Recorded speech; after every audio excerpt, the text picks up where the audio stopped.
Every day, hundreds of thousands of South Koreans cross the Han River in the capital city of Seoul. During peak commute hours, 17 bridges are packed with bumper-to-bumper traffic. But one October morning, in the middle of rush hour, without warning, a 150-foot span of the Seongsu Bridge shears off completely, and tons of steel plunge into the icy water below. 6 vehicles plummet 60 feet into the river. There were no warnings prior to the collapse. It fell within 2 to 3 seconds. Park Young-hwan is a veteran reporter for the Korean broadcasting system.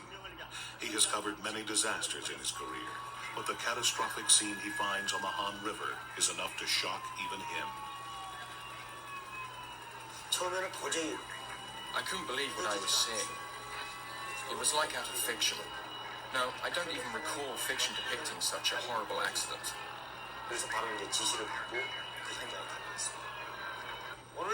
Young gets to the bridge before rescue workers. The scene is grim. More than 30 people were already dead, and there were people floating in the river, waiting to be rescued. There is one stroke of luck. Among the 6 vehicles on the collapsed bridge is a van full of soldiers on their way to receive military decorations. Amazingly, the van landed on the tires, which absorbed the shock. Those combat soldiers were the ones rescuing people. They took off their clothes and used them as ropes to pull people out of the river. When the first rescue team arrives, 30 minutes later, almost every survivor has been pulled out of the water by the soldiers. It was unbelievable that the soldiers survived their fall. But we should be thankful. Had it not been for them, more people would have died. Others are not so lucky. City bus number 16 lands on its roof, crushing many of its passengers, including 8 young girls on their way to school.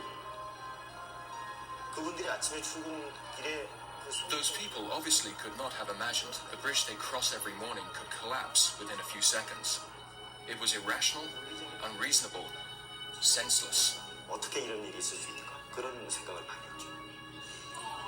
At the hospital, families wait for news of loved ones. For many, what they hear is tragic.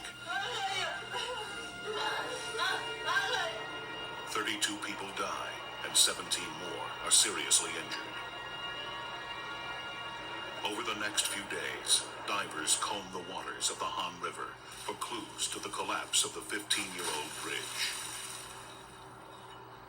They search through the submerged girders, cable supports, and crumbled concrete. Finally, they find the key to the disaster. This telltale piece of metal girder. On it, investigators see evidence that a flawed weld crumbled apart. After rusting through, the weld broke at a key support point. This triggered a break at one end of the bridge section. 3 seconds later, the other end of the section pulled free, and the entire section fell down into the water below. Since the Han River was only 12 feet deep, the section of the bridge actually hit the muddy bottom, tossing some cars into the water, bouncing others, and overturning the school bus.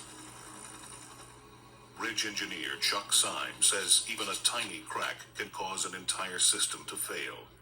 It is an engineering lesson so basic it can be demonstrated with a piece of paper. We try to tear it.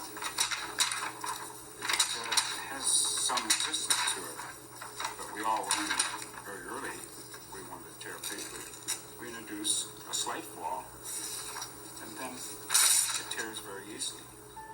So one bad weld at a key point was enough to initiate the collapse of the Seongsu Bridge.